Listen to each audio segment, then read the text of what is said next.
Good evening, everyone, and welcome to the Brian Crombie Radio Hour on Saga 960. I want to welcome back Heather Exner-Pirot, who is a senior fellow with the Macdonald-Laurier Institute and a visiting scholar at is it called the Wilson Institute? The Wilson Center, yeah. The Wilson Center. And we're going to have to ask you a little bit about what the Wilson Center and Macdonald-Laurier Institute are, because obviously I don't know them as well as I should. But I got to tell you, you have recently written three really interesting articles. Mostly about sort of the oil and gas business in Canada, but nuclear issues, indigenous issues, etc. And it's just fascinating. And I really wanted to have you back to talk about some of these. How are you doing? I'm doing great. Thanks for having me back on the show, Brian. My pleasure. So, I thought this one was really quite interesting about a supergiant gas field in Canada. And I think it's your argument that we've got these resources that we're not exploiting. Is that correct? Well, I mean, we are all very, acutely aware, I think, of the energy crisis, the high prices of natural gas, how, the Germans, the Europeans are asking us to do more, to bring more over. We want to get off Russian gas supplies and also get off coal. And, it just so happens that Canada has, one of the best, super giant gas fields in the world sitting, straddling BC and Alberta. And there is some production coming out, but is not nearly as developed as our American counterparts have developed theirs. And so if you've heard of the Marcellus or the Permian or the Bakken, the Montney is equivalent or better than all of those. But it's just harder in Canada to get these things done. So here's this $1 trillion, at today's prices, $1 trillion reserve, centuries worth of natural gas, also natural gas liquids, also oil, everything sitting there, but hard to get out. And so that's just, so people can appreciate with the resource that we have, if only we could develop it. Okay. We're going to come back and delve into a little bit greater detail. But then you wrote about an indigenous pipeline deal with Enbridge. Tell me about that. Yeah, well, I mean, and this is the third of three big pipeline deals that have happened in about the last year and a half, 2 years. And I guess that was the point I wanted to make, is that I think we're used to about hearing about indigenous peoples and pipelines in a very negative way, very confrontational, antagonistic, but kind of under the radar. Are these actually incredible indigenous ownership equity deals? And I guess it's no surprise that kind of the most advanced, sophisticated indigenous equity deals are coming from oil and gas because they need the most social license. They need that support to get a lot of their, to move forward and get the social license to develop. But this particular Enbridge deal involved, just over $1 billion in equity for a series of their pipelines in northern Athabasca region in Alberta, 23 communities, First Nations, Métis, Cree, Dene, Treaty 6, Treaty 8. So a big consortium of Indigenous communities. And, and you're saying they invested $1 billion? Are they going to make $1 billion? Enbridge sold a big stake of the pipeline deals to these communities in quite a good gesture for Enbridge. They're already built, so they're not risky. The one nice thing about pipelines people don't always know is that they have very predictable, stable revenues. These ones are already have those contracts, already have those stable revenues, and are going to get great own source revenue to those Indigenous communities. And then you wrote another one about nuclear, which is a little bit off topic for the oil and gas, but tell me about this nuclear article you wrote. Well, it's all energy and it's all resources, Brian, and I guess that's what I'm here for. But I happen to be from Saskatchewan, and thinking of the Montney, the other amazing resource we have in Canada. If I think of the Montney, the oil sands, those ones are maybe a bit well known. Some of the oil sands are. But just about 150 kilometers east of the oil sands is the Athabasca Basin, which is probably the richest uranium basin in the world. Certainly, highest grade.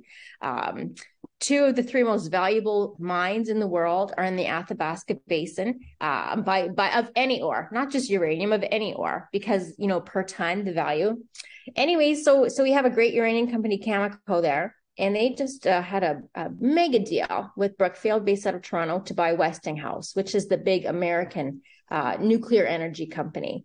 This is a $8 billion deal. I think Cameco came in with a 49% stake.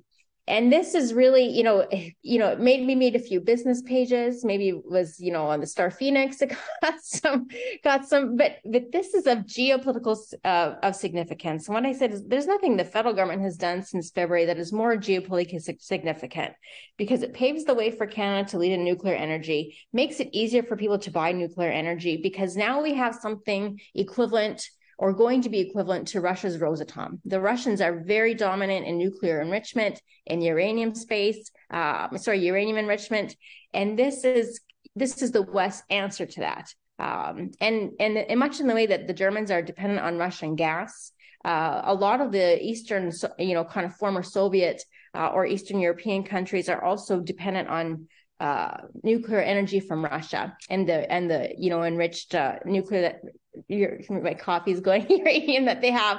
So this is another path forward so that they don't have to depend on Russian uranium energy. So just a blockbuster of a deal, the biggest thing to happen to nuclear energy since Fukushima, but in a much better way.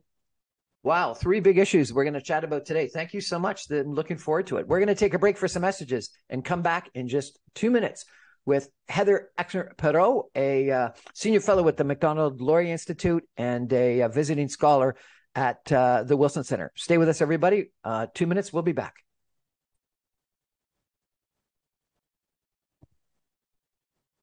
Welcome back, everyone, to the Brian Crombie Radio Hour on Saga 960. My guest tonight is Heather Exner-Pirot. She is a senior fellow with Macdonald-Laurier Institute and a visiting scholar at the Wilson Center.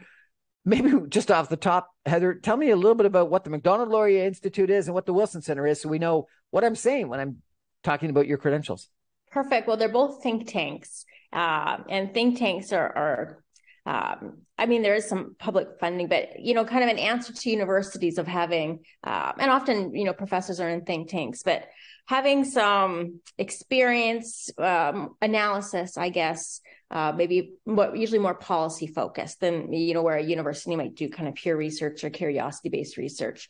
So in both of the cases, it is public policy. At Macdonald-Laurier Institute, kind of the mantra is, not to allow any bad policy passed through Ottawa, and kind of no fear or no favor of government, and just to hold them to account. So they have a domestic program, so rule of law, public health, those kinds of things they've been focusing on. International, and so have taken, kind of a hard stance, I would say, on authoritarian regimes in the last 5 years, and everything is coming up that we felt we got the situation pretty good on China and Russia and others in the last 2 years, but that's generally the approach on foreign and defense. And then Indigenous, and doing lots of Indigenous, a lot of resource development, but also on quality of life, water, housing issues as well. And the Wilson Center, so I'm actually on a fellowship in Washington, D.C. until Christmas. The Wilson Center is the equivalent of the Woodrow Wilson Presidential Library. So that was the president during World War I. And instead of a presidential library, he got this think tank. So it is partially funded by Congress, partially funded by private sources, meant to be strictly nonpartisan because it does have congressional funding. And their specialty in the think tank world is regions. So they would have a Chinese institute, a Russian institute, Latin American institute, and also some countries, Mexico, Canada. I'm there jointly with the Canada Institute and the Polar Institute. So studying Canadian polar issues, mostly focused on resource development and Indigenous issues. Fantastic. Sounds quite interesting. I really want to come back now to the natural gas article that you wrote in this big gas field that you mentioned. Last time we chatted, I told you about my trip to Fort McMurray and how amazed I was at the oil sands development. And you commented at the time that I should have focused a little bit more on natural gas, and that natural gas was quite extensive. And you commented at the time, I thought about a field that was between Alberta and British Columbia. And is this the field, or is this a different field that you're not talking about? Field. So the Montney is the biggest, but there's also the Horn and Liard. So there's a few basins. And if people have heard of the shale revolution, maybe. So, where in 2008, the last time we had kind of an energy crisis, an oil spike, we were running out of conventional oil. And then, some American companies developed a way, hydraulic fracking and horizontal drilling, to get more oil and gas out of shale rock.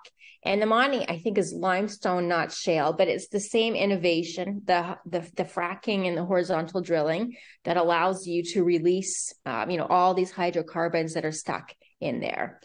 So it's similar, it's part of the shale revolution, but not shale, but it's that same kind of technology that's allowing it now to be exploited. Whereas we thought, 15 years ago, it was stuck in there forever.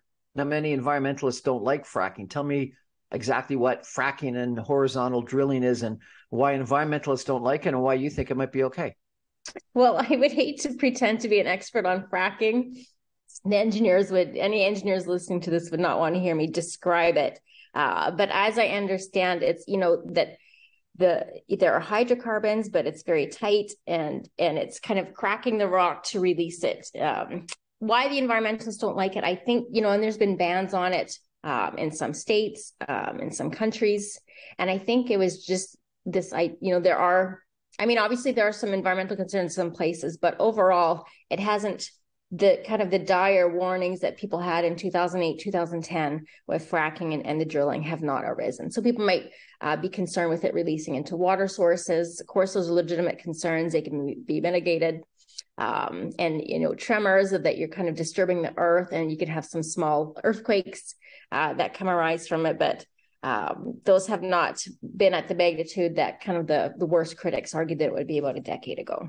And so this natural gas field that we've got here in Canada, in what is it, northwest Alberta and northeast British Columbia, we can access now because of fracking. Is that what you're saying?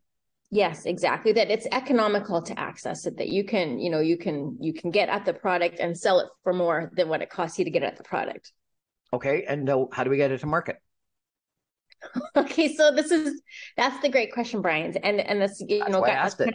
That's the meat on the bones here. So tremendous resource, if, like I say, at today's rate, it could serve all of Canada, all of our industry for over a century with what's economical to frack today. And I mentioned before in your show, but people didn't hear it. Natural gas coming out of Alberta, coming out of Northeast BC is the cheapest in the world. And why is it? So we sell it for the least in the world of anyone. And why is that? Is because we have hardly any markets to sell it to. So, so it's almost all going to the United States now through a series of pipelines, crossing the border of Alberta or BC or Saskatchewan. And what they get to do is get our natural gas, for cheap. And then in turn, they sell their natural gas for expensive, but through LNG to European and global markets. And so it's a real nice deal for them, but not great for Canada. So obviously we would like to sell it to global markets ourselves. And that's what all the LNG projects on the BC coast are about, the big LNG Canada one, but also Cedar, wood fiber, some other ones that are being considered. Now, you still have to pipe it from this region, from the Montney, to get it to the coast. And that's what Coastal GasLink is meant to do. It's meant to get good old Montney gas over to LNG Canada. And so it's happening, but obviously that has been a very,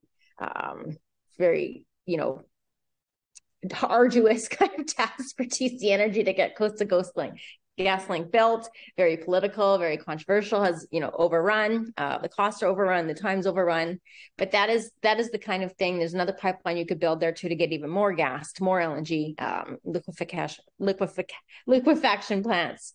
So that's what we're talking about. And now what prompted me to write the article at the time is that the federal government has proposed an emissions cap on the oil and gas industry to reduce it by 42% between now and 2030. And the oil and gas industry is saying there's no way you can reduce emissions by 42% without also reducing production. And that the world certainly needs more Canadian oil and gas now as we try to get off of Russian oil and gas, and there's an energy crisis. And so my point was, here is the Montney. It would fulfill, decades worth of natural gas, overseas demand, LNG, and we can't produce it. And with this emissions cap, we may never be able to produce it. So what's the solution? Since I wrote that article, Brian, I don't know where things stand in Ottawa. It's flipping every day, but the emissions cap proposal came out, and in July they released a discussion paper. And so, some of us were submitting submissions for that. Then you all heard Chrystia Freeland's speech at the Brookings Institute, another think tank in Washington, D.C., about 2 or 3 weeks ago, saying we must step up, authoritarian regimes are bad, and we have to fast track energy and resource projects. And for me, that sounds great. I agree, 100% would write that speech that she wrote, a tremendous speech, but is not consistent with also imposing an emissions cap. And then Minister Wilkinson, Natural Resources Minister, went to Calgary to kind of assuage those fears and say, oh, no, we aren't going to do anything that will impact production. That's not our intent. Sounds great. Music to their ears. Not sure how that is consistent with the proposed emissions cap. And then even Prime Minister Trudeau speaking to Bloomberg, saying that, yes, we need to get, Canadian resources out with a solution. At the same time, one last thing I'll say, Brian, there's an Indigenous-led LNG project led by the Haisla Nation in Kitimat called Cedar LNG, and it's going through the impact assessment process right now. And last week, the BC regulators said, which is what we've all been saying, that even though the Cedar LNG would bring up emissions in Canada, it would bring them down globally because it would displace Asian coal. And that, again, music to our ears. That's what we've been saying. That's what the industry's been saying. You'd way rather have natural gas than coal. So where does the emissions cap proposal stand now? I have no idea. Ottawa is saying many different things at once. So you're the expert here, and I'm just, someone who's a news junkie and a political junkie and likes to read everything. But it sounds to me like some people on the environmentalist side, which I completely agree with from a spirit of it, but are too focused on what's going on in Canada rather than what's going on in the globe. And so therefore thinking about these emissions cap and other things, and because clearly from a political standpoint, all they can influence really is what's going on in Canada, they end up trying to focus in on Canada when really it should be a global impact. And your comment about number one, global climate change or global pollution issues offsetting Chinese coal or other things is far more important than what exactly we're doing in Canada, because climate change is a worldwide problem. And then number two, global security issues. Far better to use Canadian natural gas versus Russian natural gas. So are we thinking about things too often in just a Canadian standpoint? And do we need to change our focus to a global standpoint? Well, absolutely. And I think, at the Macdonald-Laurier Institute or myself, we might have been arguing this since 2005. And part of the context, I mentioned that shale revolution, that oil was very expensive. People were thinking about energy security. The United States was a net energy importer. And then the shale revolution happened and they flooded the market with cheap oil and gas. And that's why we've had cheap energy for the last decade and a half that we all took for granted. And that couldn't last forever. And so there was a context there, I think, that, the oil sands were not as profitable. Oil companies were not as profitable. Didn't seem like, that there was far more supply than demand. And we could look inward, I guess, that there was no external concern. And so we could look inward and focus on the inside. But, a decade is not a long time in geopolitics. And an energy crisis was starting to look inevitable. There was far less oil and gas investment happening, but global consumption was still going up. The global population is still rising. And I think for a few years, people in the energy industry would say, we are going to hit a deficit, that we are not investing enough to keep up with consumption. Renewables are not doing the job of replacing oil and gas. And Goldman Sachs CEO made the point last week that we spent $3.8 trillion on renewables in the last decade. And it moved us from using 81% of our primary energy comes from fossil fuels to 80% comes from fossil fuels. Hold it. Repeat that, please. We spent billion? In the world, the Goldman Sachs, if you want to look it up yourself, said we have spent $3.8 trillion on renewables. $3.8 trillion, not billion, trillion. Globally, yes, absolutely. And primary energy use for the globe, we were at 81% primary energy is fossil fuels, and now we're at 80% is fossil fuels. So in other words, we can't solve climate change by investing in renewables. We certainly haven't been. There's no evidence. There's no evidence to suggest that we can. And we can get into that too. but the whole point is, I think, there was a nice sweet decade where energy was cheap and there was not a lot of conflict, where we could really look inward and kind of navel gaze. And that has been disrupted. That has obviously been disrupted. Russia has disrupted that kind of vision. China is getting more authoritarian. The COVID supply chain issues also heightened us to kind of these risks that a pure globalization kind of approach without considering security of supply chain is not ideal. And so anyways, yes, Brian, I think the conversations that we could not have a year ago about energy security are happening every day now. Okay, so let me ask you a question. Natural gas, liquefied natural gas, seems to be more needed in Germany than anywhere else.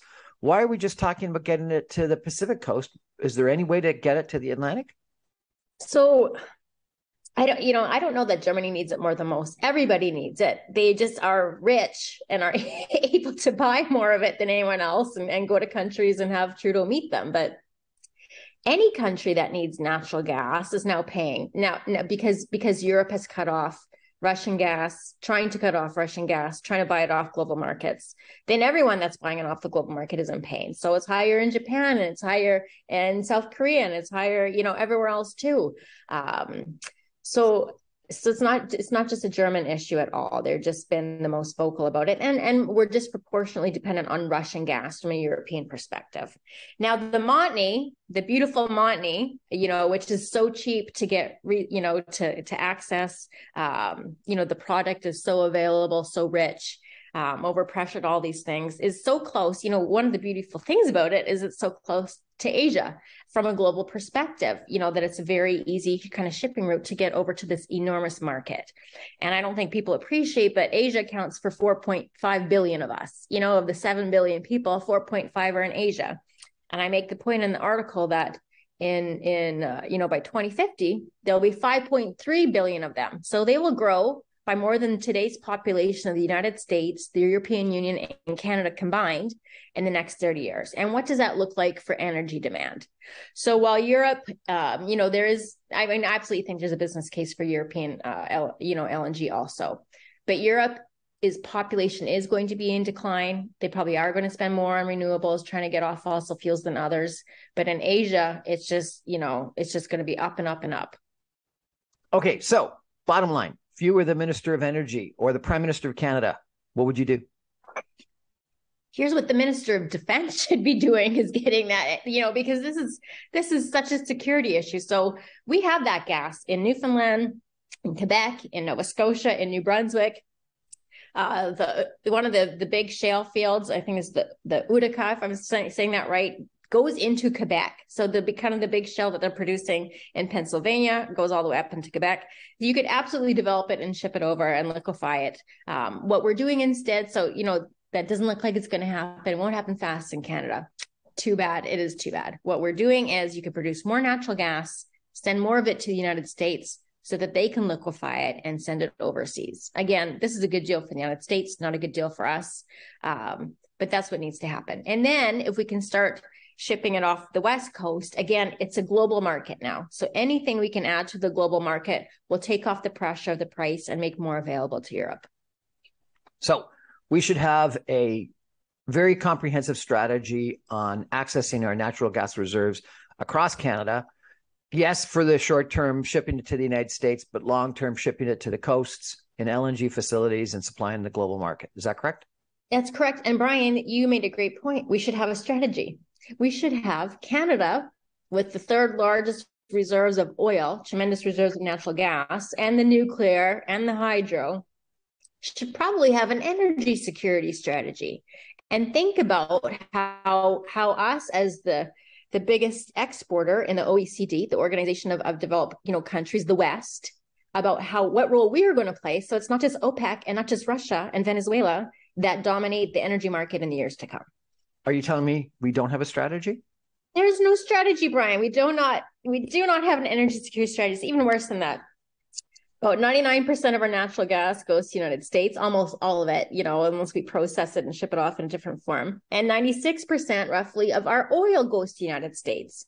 So we don't have an energy security strategy. We've given it to the United States to use to advance their energy security, to advance their foreign policy. Sounds like we should be electing you Minister of Natural Resources or something. Yeah, well, you know what? I'll give Wilkinson some credit. He is doing a much better job in the last 6 months. He's saying the right things, doing the right things. And one thing when we get to nuclear is he has 100% embraced nuclear in the last month or two.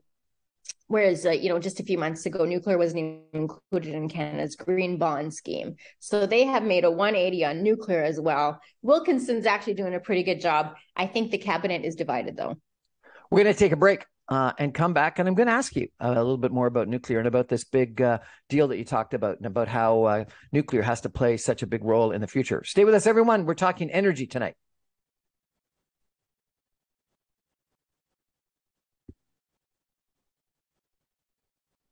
Welcome back, everyone, to the Brian Crombie Radio Hour on Saga Night 60. Our conversation tonight is about energy security, both from a energy standpoint, but also from a geopolitical standpoint, as well as from a climate change standpoint, as well as from, I guess, a jobs standpoint. And one of the other topics that our guest has talked about is how this can be really helpful, beneficial, important to the Indigenous communities in Canada. So we'll have to come back to that as well. Our guest is Heather Exner-Pirot. She is a senior fellow with the Macdonald-Laurier Institute. She's a visiting scholar at something called the Wilson Center in Washington, D.C., where she's calling into us from. Maybe we should talk about the midterm elections, but maybe that's a different topic for a different time.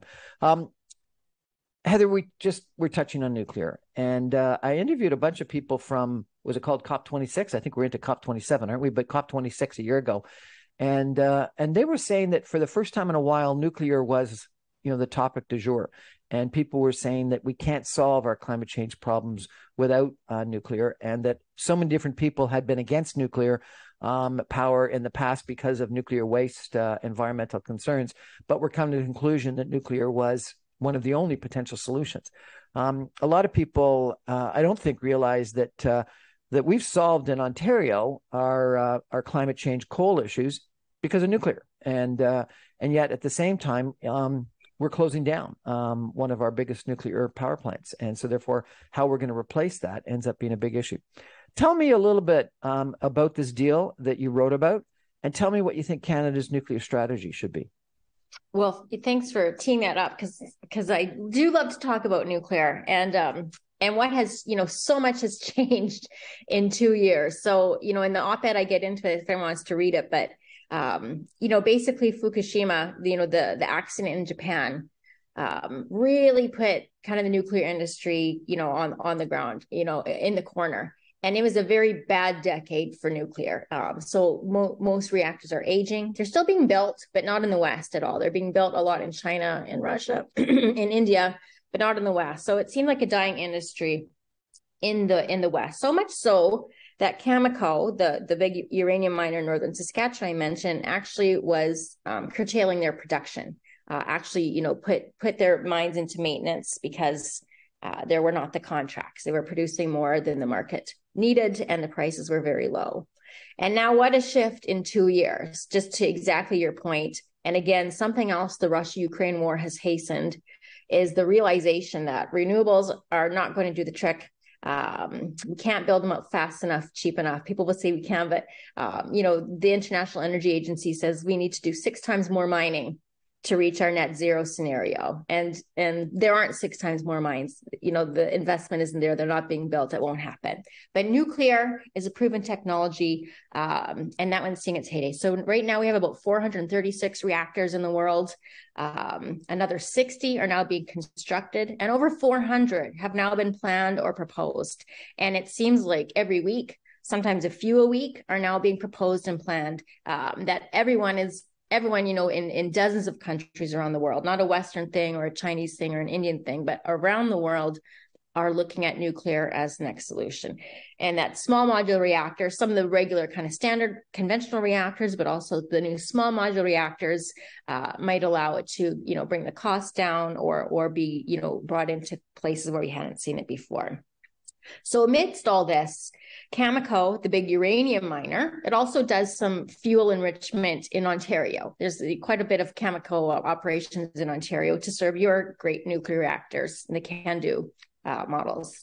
And Brookfield, which is huge, bigger than some of the big banks, Brookfield, based in Toronto, but they have a huge renewables division. I think Mark Carney leads that now. And anyways, so a globally important renewable energy player. And together, they purchased Westinghouse, which is the big nuclear energy company in the United States, which has, services half the reactors in the world. I think built half the reactors in the United States. So just a giant in the nuclear industry, but went into bankruptcy a few years ago because it was overcost on some of its reactors and because the nuclear industry was down. So now these two Canadian companies own this nuclear behemoth. And what this does is it creates a front to back end nuclear company, from uranium to the processing of the fuel, to the building of the reactors, to the maintenance of the reactors, to the shutdown afterwards. And Westinghouse does kind of the standard reactors and also is looking at small modular reactors also. And also, while Cameco develops fuel for the CANDUs, Westinghouse can develop fuels not only for its own reactors, for the reactors that use the main Russian model. And that's what kind of the Eastern European countries, including Ukraine, are trying to find alternate sources of uranium, of enriched uranium for nuclear fuel. Right now, Russia is, dominant in that market, does 40% of uranium fuel enrichment in the world, even though it's not that big of a miner. And lots of countries, again, are trying to find alternatives. So this deal positions Cameco and Westinghouse to not only, to make it easier to do nuclear, because your supply chain, it's for utility, it's all plug and play, you got kind of a one-stop shop, gets the Canadian uranium to more markets, better markets. It's good economically for us, gets, a lot of countries off of Russian energy dependence, and makes it easier for nuclear to become that source of the future. God, this sounds exciting, but it makes me wonder, did we make a big mistake selling CANDU? I mean, I wouldn't claim to know about the different reactors, except for now that we own another great reactor type. And so whatever, I think the interesting things with the small modular reactors, where there's, I've heard 50, I've heard 150 different models, different potentials of technologies. And some of them would probably draw on CANDU technology and some on other. So these technologies are still out there, and I think it's going to, people are saying it's a renaissance for nuclear, but it's also going to be a renaissance for nuclear technology of all the different ways that you could do fusion, even fission, the different ways that you can make it safer, more passive, cheaper. And so I don't know if we made a mistake selling CANDU, but I think there's so much happening, and Canada is now helping lead that way in developing and getting some of these, commercialized. Let me ask you how you would address an environmentalist that's worried about nuclear waste. And I understand our Minister of the Environment at one point in time was an anti-nuke, was very against nuclear power because of the waste issue. How do you respond to that? I mean, I'm not a risk averse person. I'm comfortable with risk than most people, I think, but I've read into this, and the thing about nuclear waste is that we know where every single gram of nuclear waste is, that you keep it and you store it and you package it. Whereas every other kind of energy waste just goes into the atmosphere, or goes into water, or goes into the ground. So in that sense, nuclear waste is ideal, that it's very compacted. I read, for example, the entire life cycle of my energy use, and I fly around a fair amount. At the end of my lifespan, if it was nuclear waste, would fit into less than a can of Coke. So the amount of waste that you produce from nuclear is very limited. Now, obviously, it is a tricky issue. So when you hear from nuclear advocates, they feel like they have a pretty good handle on the waste issue that's contained. There's all kinds of hazardous waste in the world. Nuclear waste is not the only hazardous waste that is, difficult to handle and difficult to store, but we find ways to do it safely. But in Finland, which does use nuclear, they're coming up with the world's first permanent repository. And there is consensus in the scientific and nuclear communities of what permanent nuclear waste storage should look like. It would be, deep underground, kind of under rock. Finland is building that. I think in 2023 or 2025, they will start storing nuclear waste permanently. And of course, in Canada, we're well along that path down to, I think, 2 communities in Ontario that have volunteered, that volunteered themselves to be able to host these things for the jobs they would create. But you're burying it, very deep underground, far below water sources. So radiation and uranium exist naturally also. So it's not, again, there are other hazardous wastes in the world. And this one, no one in the nuclear industry seems to think that there are no solutions to it. So in Ontario, and I'm not sure, you must be familiar with some of our issues.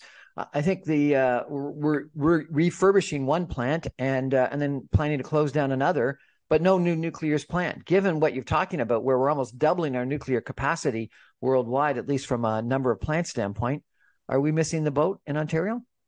Yeah, well, there was a huge announcement this week. So the first small modular reactor, what a small modular reactor is, it just means it's a nuclear reactor of 300 megawatts or less. And it can be all right down to a microreactor, of 5 megawatts, say that you want to power a mine or a community up north, or a nuclear icebreaker, for example. So they are building one, I think, at Darlington. And just this week, the Minister of Natural Resources, again, has fully embraced nuclear just in the last few months, announced a loan under the Infrastructure Bank of just south of $1 billion, I think about $900 million, maybe it's 870 or something like that, to bring that Canada's first small modular reactor to producing energy. And so that is a very significant investment.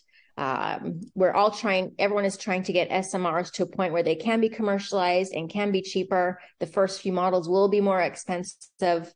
And then we're hoping that the costs, come down sharply. So that was a huge investment that will bring a, 300 megawatt reactor online into the grid in Ontario. So again, if you were the Minister of Natural Resources, the Prime Minister or whatever, what would the strategy be on nuclear? So this is an interesting thing, Brian, is that the Liberals have not been the leaders on this, but Conservative provincial governments have been leading on SMRs. There is an SMR action plan. There is an MOU between Ontario, Saskatchewan, New Brunswick, and I think Alberta now. The reason Alberta wants it is because that's very important to their net zero strategy in the oil sands. That right now, a lot of why the oil sands are so energy intensive is they're burning natural gas to separate the bitumen from the sand. And if they could use nuclear to separate the bitumen from the sand, then that carbon intensity would, drop by the wayside. So, and, Saskatchewan's obviously interested because we have their uranium. We've announced, our first small modular reactor, and they're kind of in the planning phase. They've chosen a model and doing some of the feasibility. New Brunswick has announced their first small modular reactor, and Ontario also. And I think Ontario's will be the first. So there are many things happening, but so far it's been primarily provincial government led. Now, the Ministry of Natural Resources has been very supportive, but the government hasn't been that supportive. But now, again, like I say, in the last 2 months, Wilkinson has really turned the corner on this and is now starting to lead this. It almost seems like Canada's historical success has been as a resource-based country, and for a while we tried to forget that or not admit it. And what you're advocating is that we admit it again and become an energy superpower and be happy with that. I mean, we are I can't believe how blessed we are. And that means that we become, entitled to all these resources and take them for granted. And again, I pointed this out in a different op-ed, but, Prime Minister Trudeau saying in Davos a few years ago that you've known us for our resources. Now we'd like you to know us for our resourcefulness. and this idea that we're moving from this 20th century economy to a 21st century economy and wanting to leave natural resources behind. But look around you, whatever room you're sitting in, you are surrounded by natural resources. And I think appreciating that when the price of commodities goes up, that's not good for human development, for us or for anyone. Where President Macron of France has said it's the end of abundance. It's the age. It's new. Scarcity is the new age that we're coming into.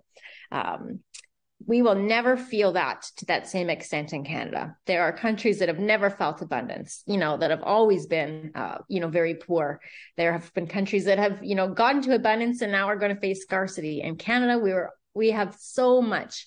And the one thing we can do for the OECD, for the West, is to be that reliable supplier, to take over from some of the market dominance that China and Russia have on energy and minerals, and be a safe, responsible supplier of these things to our allies and to everyone. We're talking today energy, and we're going to be back in 2 minutes. I'm going to ask our guest about an article she wrote in regards to a deal with Indigenous communities, because I think one of the things about energy that a lot of people historically think is that the Indigenous communities are against any kind of development. And I think what your article suggests is that there's a different strategy in real partnership. Let's take a break and be back in 2 minutes.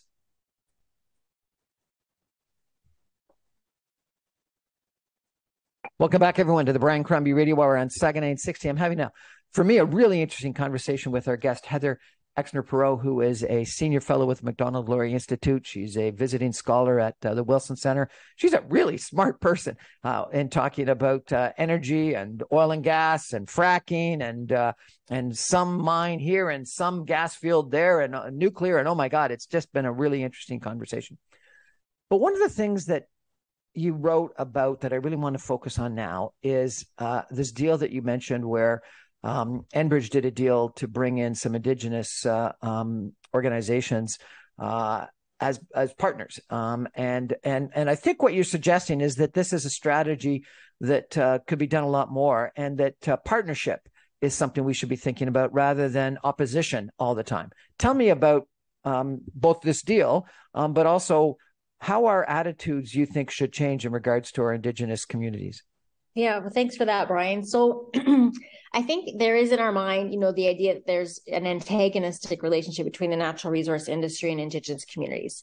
And that was certainly true for decades. That for decades, there was kind of a carte blanche for natural resource industry to come in, take what they want, leave what they didn't want. And that Indigenous communities had all the kind of negative aspects of resource development and got none of the positives.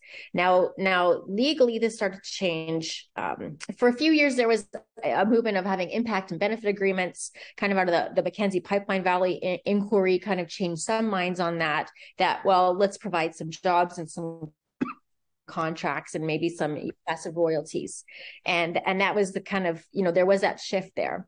But after 2005, the Supreme Court affirmed the duty to consult. And this meant that Indigenous communities needed to be consulted, not to approve, didn't have a veto, but would be consulted on these projects that affected their traditional rights, their hunting, fishing, gathering, and also accommodated if it did affect those rights. And this was a watershed. And I said in the article, threw the natural resource sector in for a loop, because this was another layer of jurisdiction, of potential, not potential, there were tons of legal challenges, more costs, more people to deal with. And that, caused economic hardship, but also now that we're 20 years through it, are seeing a new model, actually a win-win situation. So I work with Indigenous communities on resource development, probably most of my time, probably over half my week. And by and large, they are not against resource development. That's what they'll say. We're not against resource development. We're against being left out. And so for too long, the resources were taken from their territories with no benefits. And now they have the legal leverage to be able to prevent that. And so from a resource development, kind of perspective, from the sector perspective, getting them to be on board, to be a partner instead of a litigant, is the best strategy to get these done, in an efficient way.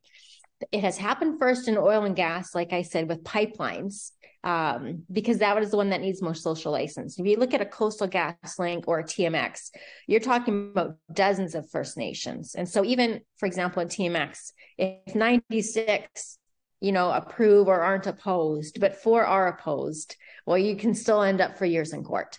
And so on a linear project, like a pipeline where you need so many different First Nations to consent or to agree or not to oppose, that is where this new gold standard of equity ownership is coming in, that the communities along those routes, first it was Northern Courier Pipeline in Alberta, then it was Coastal Gas Link, and now this new Athabascan series of 7 pipelines, that the Indigenous communities in the affected territories are now part owners of those pipelines and getting their share of the resources out of them.